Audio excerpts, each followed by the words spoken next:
नमस्कार, मी दीपक पळसुरे. माझा youth voice या विशेष कार्यक्रमामध्ये आपल्या सगळ्यांचं स्वागत. आपले आत्ताचे पाहुणे आहेत आचार्य तुषार भोसले. एक तरुण युवा नेतृत्व म्हणून तुषार भोसले आपल्याला परिचित आहेत, पण त्याचबरोबर वारकरी, कीर्तनकार, प्रवचनकार असा देखील त्यांचा अभ्यास आहे. ते कीर्तनही करतात, प्रवचनही सांगतात, संत साहित्याचे गाढे अभ्यासक देखील आहेत, व्याख्याते देखील आहेत, शिवाय प्रखर हिंदुत्ववादी अशी देखील त्यांची प्रतिमा आहे. त्यांच्या व्यक्तिमत्वाचे विविध पैलू आपण गप्पांच्या ओघातून जाणून घेणारच आहोत, पण त्या अगोदर त्यांचा आजवरचा प्रवास नेमका कसा राहिलाय ते सांगणारी चित्रफित पाहूया. आचार्य तुषार भोसले. खरं तर त्यांच्या नावापासून काही जण वादाला सुरुवात करतात, पण तुषार भोसले या सगळ्याला तोंड देत कायम आक्रमकपणे हिंदुत्वाच्या मुद्द्यावर बोलत असतात. तेव्हा जाणीवपूर्वक मंदिरांवर बंदी कायम केली जाते. भाजपच्या आध्यात्मिक आघाडीचे प्रमुख म्हणून त्यांनी अनेक महत्त्वाच्या विषयांवर भूमिकाही मांडली आहे. कोरोनाच्या संकटानंतर तातडीनं मंदिर सुरू करण्याचा विषय असो की वारीला पुन्हा परवानगी देण्याचा विषय असो, तुषार भोसले हे कायम यासाठी आग्रही राहिले. इतक्या लहान वयात आचार्य पदवी कुठून आली म्हणून त्यांच्याबद्दल काहींनी वादही निर्माण करायचा प्रयत्न केला. पण तुषार यांचं म्हणणं आहे की भारतीय विद्या भवनमध्ये 2012 रोजी अद्वैत वेदांतात त्यांनी शास्त्री ही पदवी घेतली आणि त्यानंतर 2014 मध्ये तिथेच त्यांना आचार्य ही पदवी मिळाली. दोनही पदव्या अध्यात्मशास्त्राचे अध्ययन करून मिळवलं असल्याचंही ते सांगतायत. देहूमध्ये पंतप्रधान नरेंद्र मोदी यांच्या प्रमुख उपस्थितीत झालेल्या भव्य कार्यक्रमाचे ते यशस्वी संयोजकही होते. कीर्तनकार आणि प्रवचनकारासोबतच एक प्रखर हिंदुत्ववादी नेता म्हणूनही ते पुढे येऊ लागले. तर याच आचार्य तुषार भोसलेंशी आपण गप्पा मारणार आहोत. तुषारजी, स्वागत आहे एबीपी माझामध्ये आणि आपण गप्पांना सुरुवात करूया. खूप खूप धन्यवाद. सर्वप्रथम असं म्हटलं की आचार्य म्हटल्यानंतर ना आमच्या सगळ्यांच्या समोर एक प्रतिमा येते की एक जाड भिंगाचा चष्मा लावलेला कोणीतरी व्यक्ती असेल, जाडजूड मिशा, पिकलेले केस किंवा काय, या सगळ्याला छेद देत तुम्ही आचार्य ही पदवी मिळवलीत. ही आचार्य पदवी नेमकी काय आहे आणि कशी मिळवली? हे बघा, महाराष्ट्राची जी परंपरा आहे, महाराष्ट्राची परंपरा ही संतांच्या विचारांनी समृद्ध झालेली परंपरा आहे आणि या संत परंपरेचा वाहक होणं, या संत परंपरेचा पाईक होणं हे माझ्या जीवनाचं खूप मोठं भाग्य आहे. आणि लहानपणापासूनच अध्यात्माची आवड असल्यामुळे माझं पुढचं जे शिक्षण आहे ते अध्यात्मशास्त्रातच घ्यायचं असा मी निश्चय केला होता. आणि म्हणून 12वीपर्यंत माझं संस्कृत होतंच, पण 12वीच्या नंतर भारतीय विद्याभवन मुंबईमध्ये मी शास्त्री हा एक अभ्यासक्रम आहे, म्हणजे आपण मराठीत ज्याला पदवी म्हणतो किंवा ग्रॅज्युएट इंग्रजीमध्ये म्हणतो त्याला संस्कृतात शास्त्री असं म्हणतात, आणि ज्याला आपण पदव्युत्तर किंवा पोस्ट ग्रॅज्युएट असं इंग्रजीत म्हणतो त्याला संस्कृतात आचार्य असं म्हणतात. अच्छा. तर आचार्य ही पदवी आहे आणि ती वेदांत शास्त्राचा आणि त्यातही अद्वैत वेदांताचा अभ्यास करून ही पदवी मिळवलेली आहे. आणि मग जसं वैद्यकीय क्षेत्रामध्ये जो पारंगत होतो तो डॉक्टर लावतो, जो कायद्याचा अभ्यास करतो तो ॲडव्होकेट लावतो, जो अभियांत्रिकीचा अभ्यास करतो तो इंजिनियर लावतो, तर अध्यात्मशास्त्राचा अभ्यास केल्याच्या नंतर आचार्य ही मिळालेली पदवी आहे आणि म्हणूनच आचार्य असं संबोधलं जातं.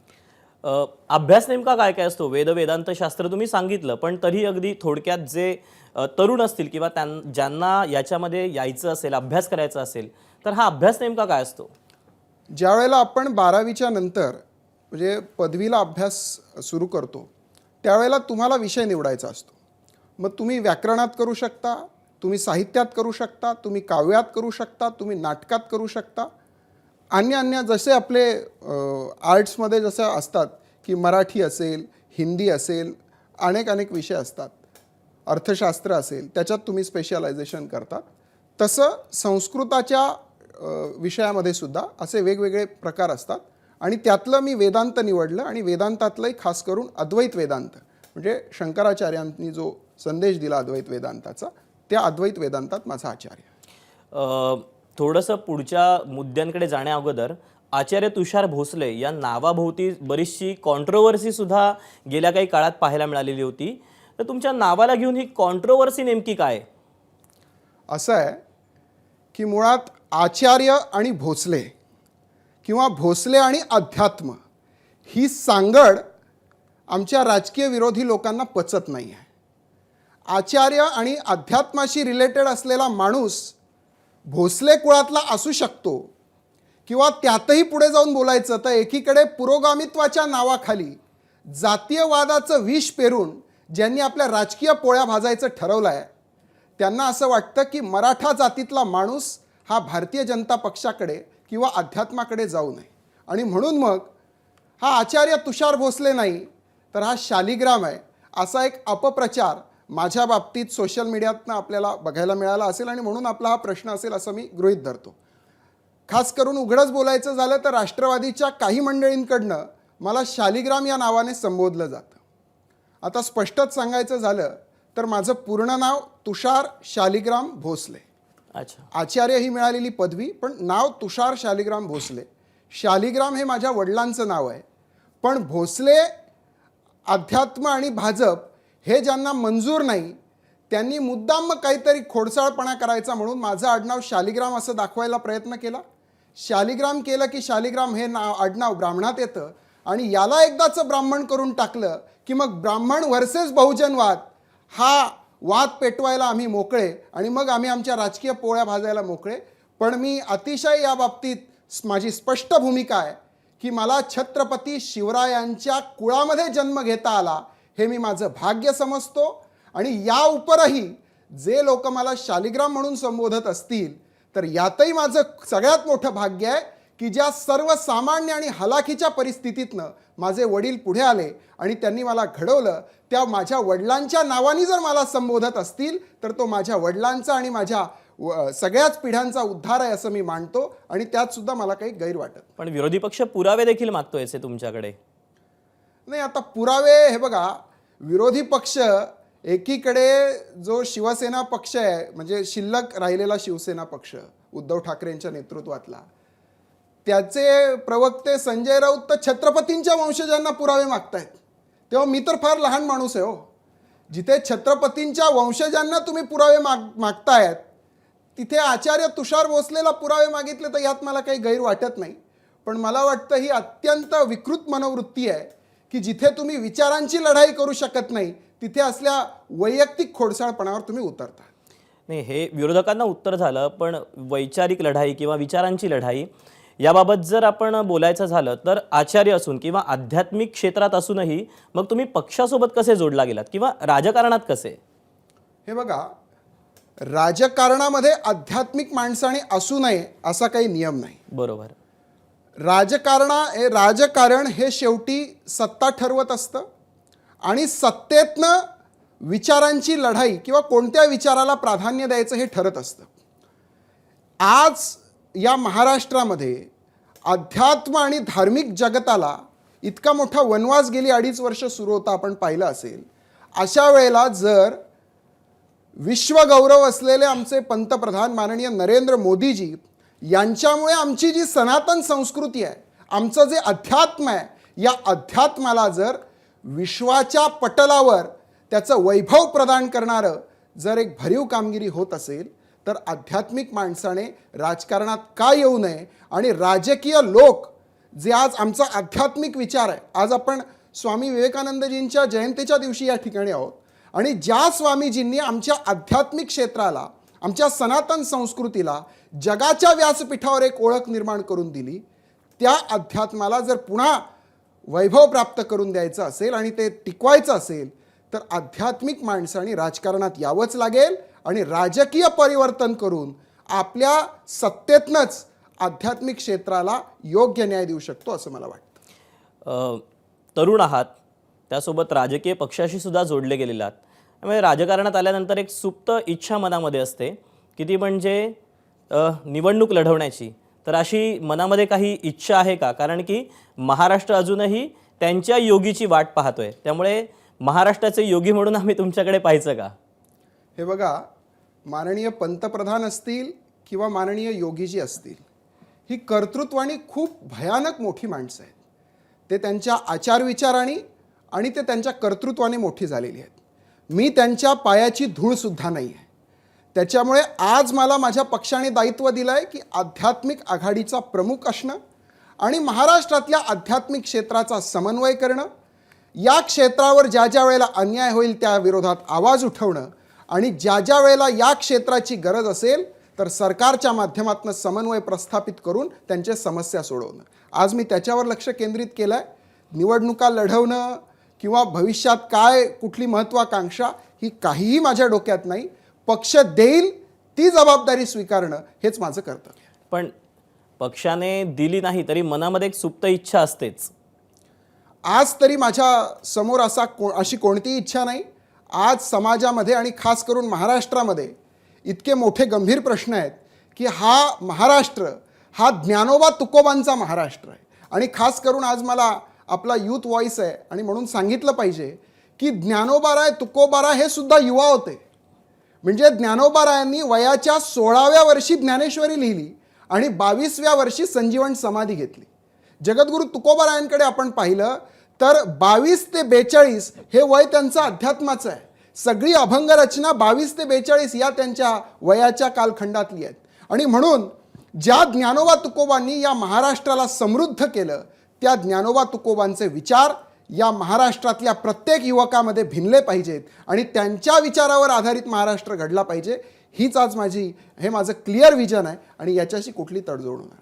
पण तुषारजी, अध्यात्म म्हटलं की थोडासा क्लिष्ट विषय किंवा तरुणांची जर आपण आवड बघितली की थोडासा भौतिक सुखाकडे मोबाईल, गॅझेट, सिनेमा किंवा काय अशा सगळीकडे असतो. पण यामुळेच कुठेतरी राजकारणात असताना युवांशी कनेक्ट होताना काहीसा विषय अडचणीचा ठरतो किंवा तरुण नेतृत्व मिळत नाही अशी जी एक ओरड असते. तर याकडे कसं पाहता? नाही म्हणजे आध्यात्मिक तरुण नेतृत्व म्हणताय की आध्यात्मिक तरुण सुद्धा आणि राजकीय नेतृत्व सुद्धा, कारण की तुमच्याकडे पाहिलं तर राजकारण आणि अध्यात्म हे तुम्ही दोन्ही सोबत घेऊन चालताय. म्हणून या दोन गोष्टी आहेत की आध्यात्मिक नेतृत्व सुद्धा आज समाजामध्ये बऱ्यापैकी आहे. पण दुर्दैवाने आज झालंय काय की आमच्याकडे आमचा समाज असेल किंवा आज तरुणांची विचारधारा असेल तर साधारणपणानं असं पाहिलं जातं की तरुण माणसाने फक्त त्याची उपजीविका, नोकरी, अर्थार्जन याच्याकडेच पाहिलं पाहिजे आणि म्हातारपणामध्ये कुठेतरी अध्यात्माकडे वळलं पाहिजे. पण एकूण जर आमची अध्यात्माची परंपरा आपण पाहिली तर आपल्या लक्षात येईल की अध्यात्म हे खरं युवा पिढीचं काम आहे. आणि अध्यात्म म्हणजे केवळ देवपूजा असं नाही. देवपूजा हा अध्यात्मातला एक भाग आहे. पण प्रत्येक मनुष्यामध्ये, प्रत्येक जीवामध्ये परमेश्वराचा अंश बघणं आणि त्याची सेवा करणं हे खरं अध्यात्म आहे. आणि केवळ स्वतःपुरतं न जगता मी समाजाचंही देणं लागतो, मी माझ्या राष्ट्राचंही देणं लागतो, मी माझ्या देवधर्माचंही देणं लागतो, असं धर्म, अर्थ, काम, मोक्ष या चारही पुरुषार्थासाठी जीवन जगणं म्हणजे अध्यात्म आहे. आणि मला वाटतं तरुणांनी अध्यात्माकडे आलं पाहिजे. आणि दुसरा प्रश्न आपला राहिला राजकीय नेतृत्वाचा. तर भारतीय जनता पक्षामध्ये जर आपण पाहिलं तर बऱ्यापैकी तरुणांना संधी दिली जाते.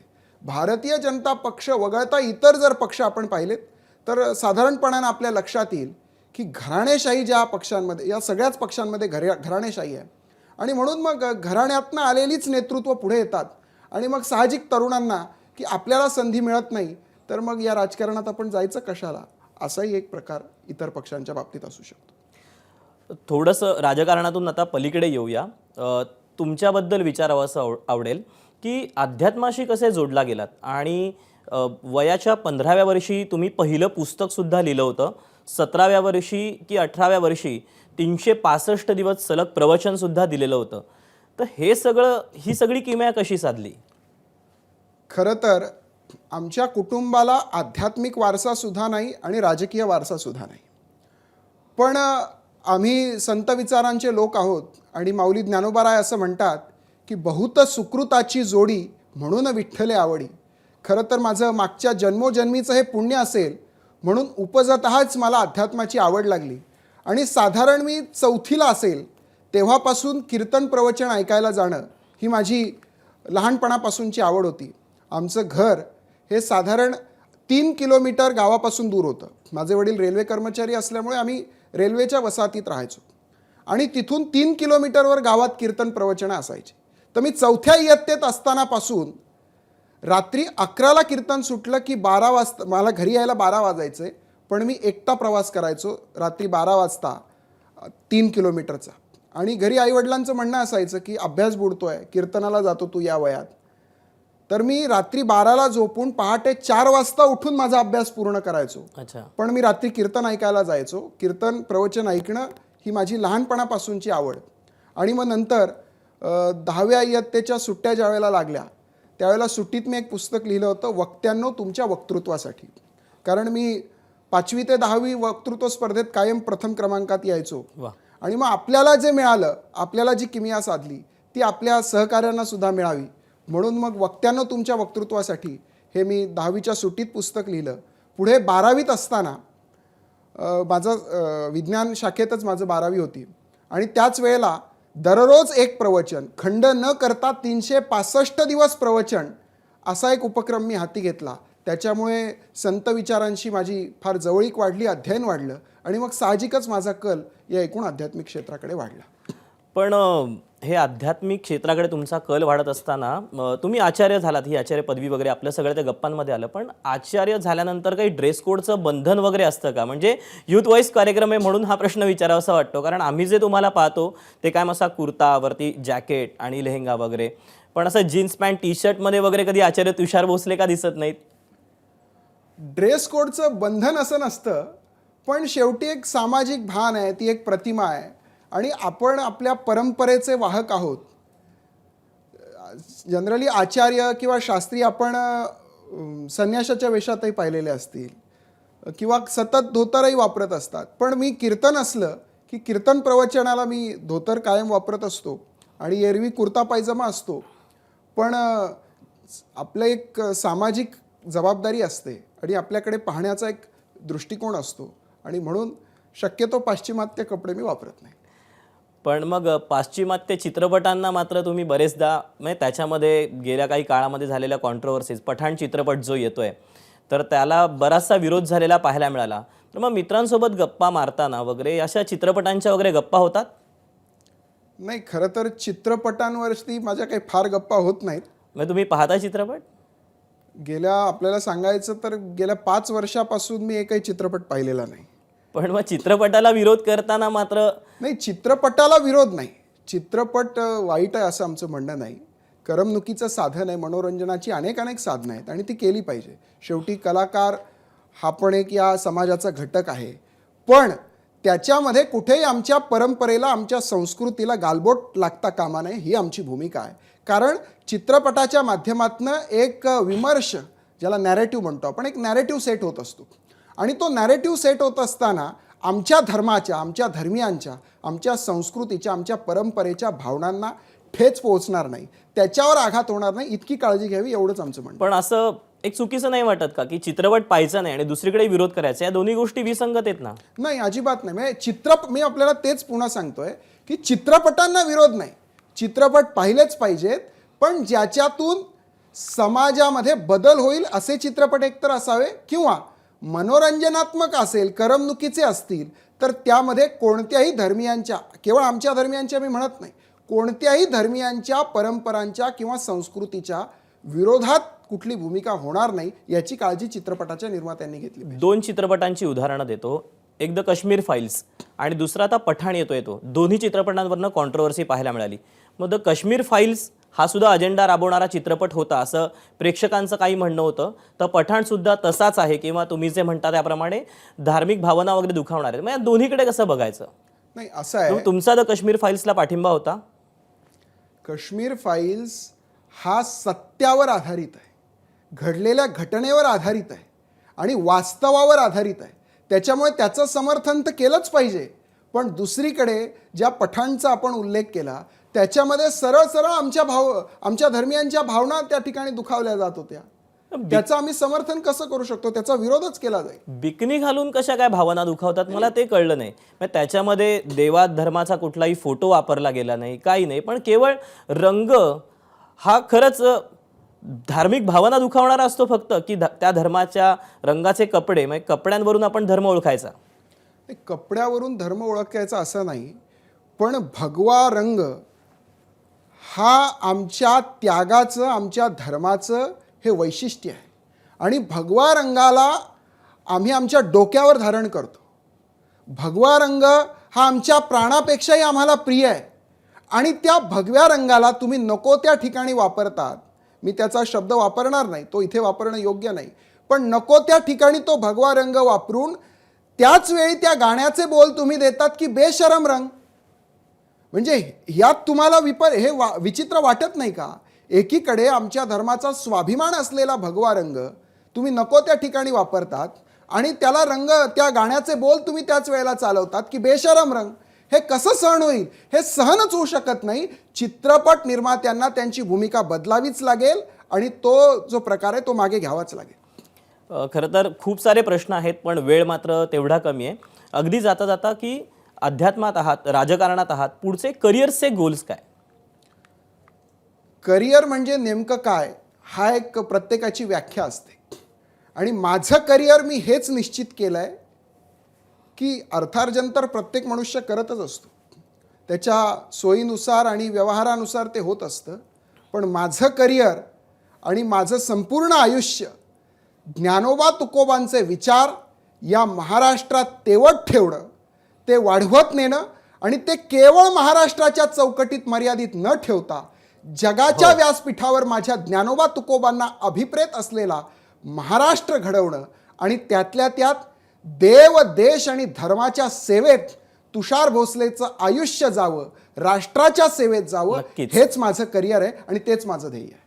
यासाठी खूप खूप शुभेच्छा आणि या एबीपी माझाच्या यूथ व्हॉइस कार्यक्रमात सहभागी झालात त्याबद्दल धन्यवाद. एबीपी माझाचेही खूप खूप आभार आणि असेच कार्यक्रम सर्वस्पर्शी आणि सर्वव्यापी आपण करावेत ही आपल्याला या निमित्तानं विनंती. तुर्तास या कार्यक्रमात वेळ झाली इथेच थांबण्याची. मात्र ताज्या घडामोडी जाणून घेण्यासाठी पाहत रहा एबीपी माझा. एबीपी माझा, उघडा डोळे बघा नीट.